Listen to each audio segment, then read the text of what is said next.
another reaction video for y'all boys. Now today we're gonna be watching the sad decay of Ayo and Teo. Now if y'all don't know who they are, back in the day they used to be some dancing motherfuckers. They used to hit that a verse, stop playing with me, just hit it right there, stop playing. They was wearing masks before COVID. They really put us all on. I'm not gonna lie to y'all, but let's get straight into the video.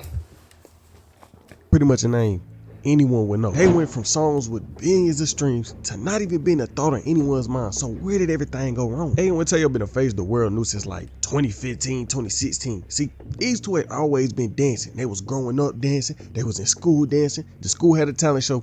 You best believe they was gonna be in there dancing. And for a while, that was just what they was doing. But a problem came up as they got older. See, with their situation, yeah, they was doing all this dancing, but they pops ain't let them have no internet. So yeah, they was dancing, they was talented at it, but they couldn't really make nothing of it because they didn't have no internet. They said we was always creative. We didn't really choose one thing. When we first got into music, Teo was a singer, Ayo was rapping, but we could also dance and win talent shows. We got more serious with dancing as we got older. We had talents our whole life, but our dad ain't let us have Wi-Fi until we got about 14 years old. He finally let us get some internet, and we was able to show our talents to the world. And it was like the second they got online, it was over with, because they took over. If you remember back then, you could not go a day without seeing somebody trying to dance like them on Instagram. And so Facts. Back in the day, I was just finna say that back in the day, Instagram, boy, them boys took over Instagram. I didn't know they had a song with 1 billion streams. 1 billion is I don't know, I can probably name a few songs that got 1 billion streams on my hand right now. it was really taking over the internet and kind of helped jumpstart the whole Instagram dancer wave back then. But how they was moving was real crazy. All the way back in 2016, like I said, they was dancing. And with them dancing, man, all these people was gonna be watching. And one of them people that happened to be watching them was Usher. One day he hit them up, flew both of them out of LA and had them little niggas performing with him at the BET Award. And when they was with him, they was really locked in. They was really working. During that time, they said working with Usher was like a life-changing moment for him because he was really teaching them how to dance for real. They said his choreography real hard. He was the first to formally teach us choreography. He taught us to dance to every beat, every hi-hat, and for the tour, we had to learn that in the first 3 days. It was 12-hour days. He brought us to Tampa, the Berkeley Center, really everywhere. It all helped us prepare for when our song took off and we toured ourselves. And that song gonna be real important later on. But this one moment will put him on for real. They ended up actually being in one of his music videos. And really for a while after that music video, they was just dead. Hey, ain't they song, I just want that really with a dabber ranch.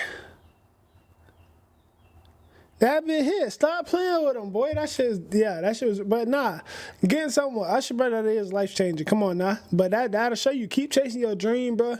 Do what you want to do, and someday that shit gonna pay you off, bro. Watch what I tell you.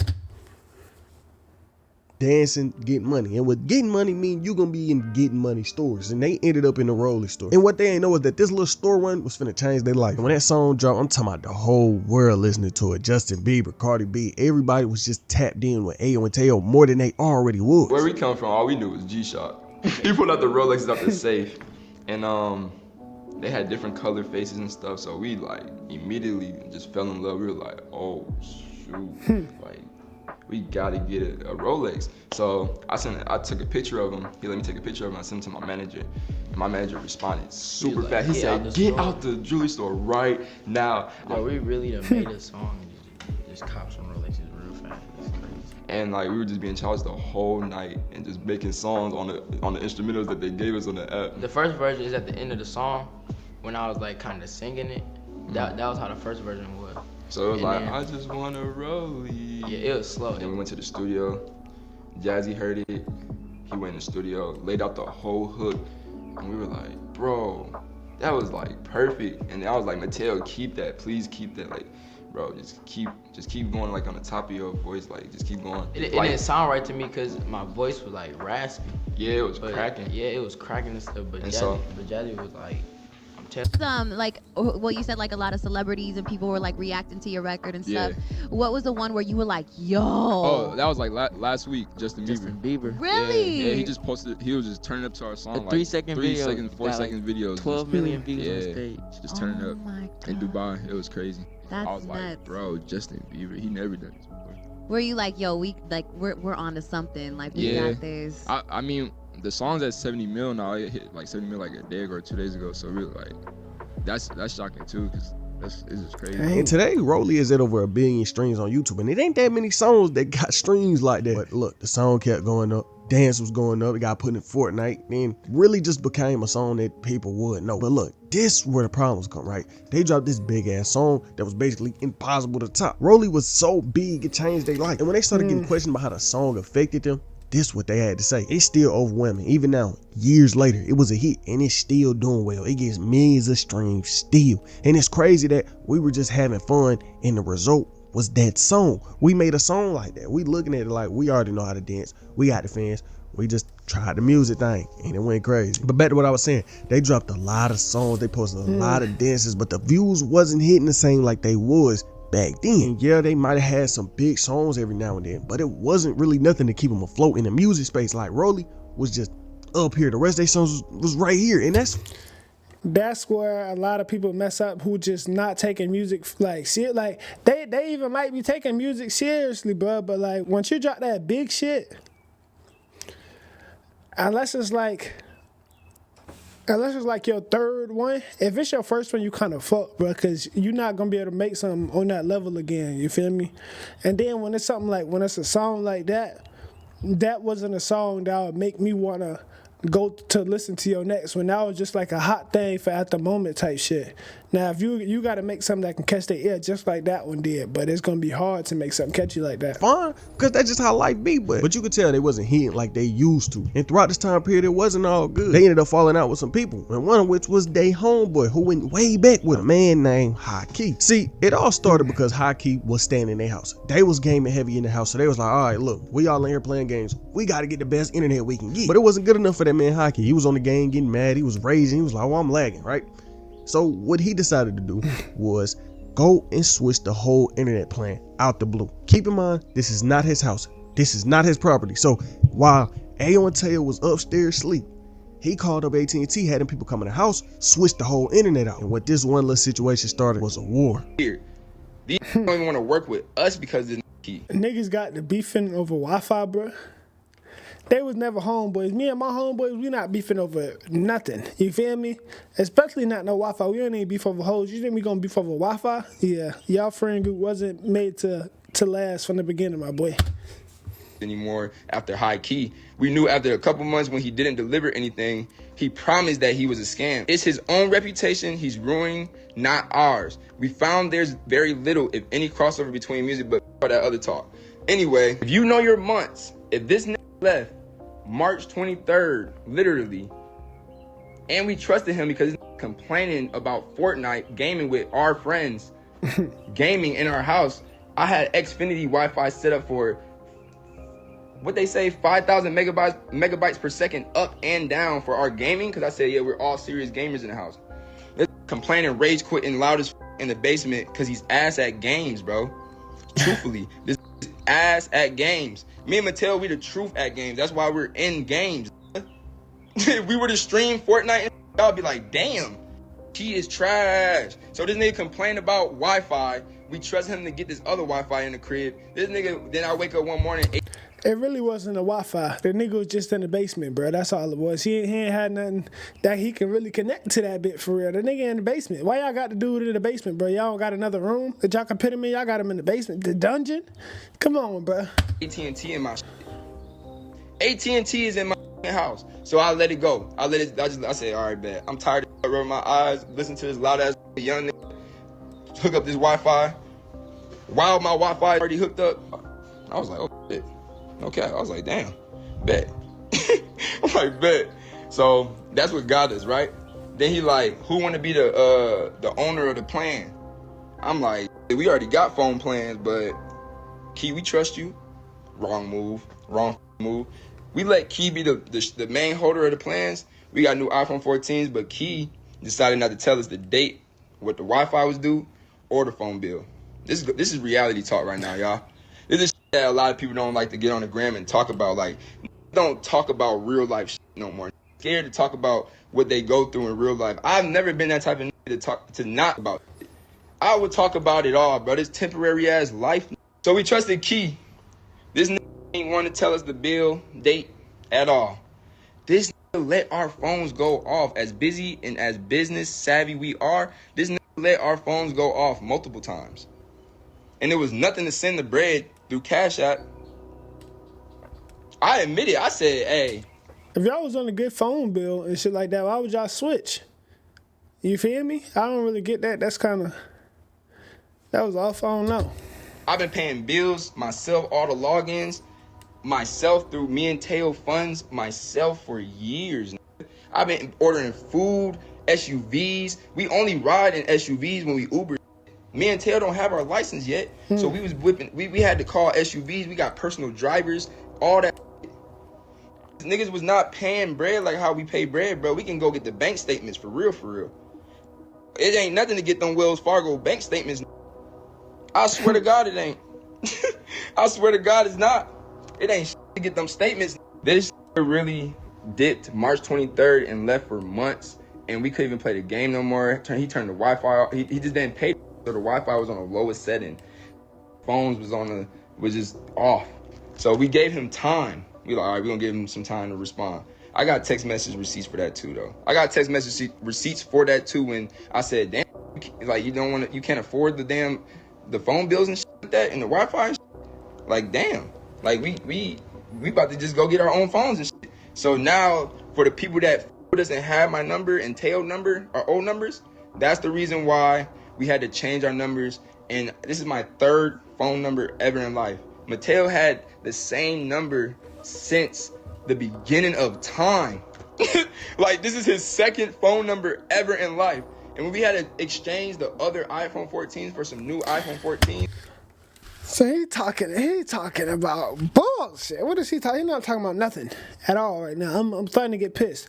Okay, this is why you don't just move in with everybody, okay? Even though if they're your friend, moving in with somebody is not always the best choice because you don't really know somebody until you move in with them. They might be messy. You feel me? They might like their music too loud. They might stay up too late. And now guess what? Y'all live together, you got to deal with all that shit. You feel me? Even if they is your best friend, keep people at your house. Your house is for you and your significant other. If y'all ain't fucking, keep them at your house, all right? Number 2, why does he have your phone bill in his name? Why is he paying all your phone bills? Keep your shit separate. Yeah, well, if it's you and your brother, put y'all shit together. Why are y'all including him? Fuck him. You feel what I'm saying? Now, you just skipped all that bullshit with those 3 simple steps. Or maybe 2 simple steps, all right? Let's get it. With different numbers, I was like, all right, bet. That's cool. That's God right there, too. I said, that's God right there, too. Because we wanted to change our numbers. We got forced to change our numbers, and that was actually perfect. Because that eliminated so many options and so many people that had my number, bro, and Teo's number. Now we're damn near unreachable. And you know the thing is with these two, they went way back. In the early days, they was always seen dancing together. So for them to end up in this situation, had fans feeling some type of way. One comment, damn, this sad. Hockey was there from the start. But the problems just didn't stop at Homeboys. See, over the years, like with gaming, everything has just became so much more competitive. YouTube competitive, internet competitive, anything you can think of has become competitive, and so did dancing. See, to Ayo and Teo, they had always felt like dancing was just something for fun. It was just something they wanted to do. But the people around them kind of turned dancing a little too competitive for them, and that started to affect both of them. But I feel like we be too nice. It was always supposed to be fun. Certain think they doing shit in front of us and doing the same thing as us or whatever it is, the case is, and still calling us bro. It's some that think that they just, and we so damn humble that with this dancing shit, Memphis juking, I feel like it's just getting too serious. We never grew up with this battling shit back to back or mentality to the point where niggas wanna always battle with. Like, you feel me? It ain't always about battling with this business shit. The thing with business, when you jump out of somewhere and you don't make it out, like, nobody make it out, and you talented, dancing, music, drawing, anything, bruh, you gonna try to figure out a way to help your family. So with us, with the dancing, we dance to our favorite songs, and I'm talking about we know 'em. Like, nigga, imagine if you get so mad from something and you can't tell nobody, and you just be like, I'm about to go make a video or something. Like, that's the type of shit you do. That was like a small little example. So long story short, I guess it's time to show y'all how to have fun again. We about to just drop on y'all niggas, man. Cause obviously, that was always the problem, like coming out of nowhere and dropping on y'all. Come from nothing, the same place other come from. This world is set up weird to the point where they're trying to divide us so bad that if you good at something else and you run off with it or something, or whatever the case is, you will argue with your own folks. That's why it's crime on crime, cause arguing and fighting to the T about the shit that don't even matter. But do you even know what would happen? We all came together on some crazy Avenger Justice League anyway. Like, do you know what would happen? That's impossible, bro. I don't think that would ever happen. You feel me? People's egos too big, and you might look at yourself and be like, yeah, my ego not too big, but to bro down the street, his ego too big, bro. You can't tell him nothing. All right, it's over with. I be thinking like, dang, that would be crazy, but nah, I don't ever think that. Well, as black people, I don't think we can come together, bro. It's just too much that be going on. I've been told my I said let's dance to our own shit. Let's move our own shit. We making everybody else rich.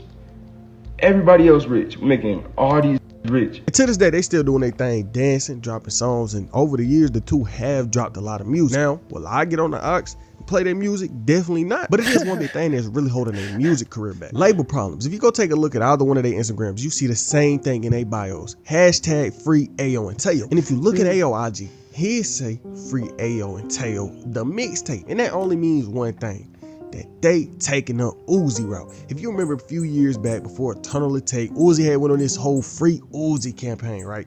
Basically trying to get free from the label. And the thing is, there's clips of them online talking about it back in 2017 when they first signed. Now, are they talking about the same deal they trying to get off right now? I don't know for sure. But they were saying when Rolex first blew up, it was so many different labels reaching out to them, and I guess they picked the wrong one. Now, are they as big as they was back then? Nah, but that don't really mean nothing. These two came up from nothing and changed the whole dancing scene on the internet and are still around to this day. Unlike the artist from my last video, Young Chop, he came into the game making anthems and left in a jail cell. But along the way, that man done lost so much and so many people around him. And what happened to him is on screen. All right, now with that being said, this is going to conclude today's video. If you like what you saw, hit that like, put down a comment, turn on that post notification button, and subscribe. With that being said, y'all boys, I'm out. Bye.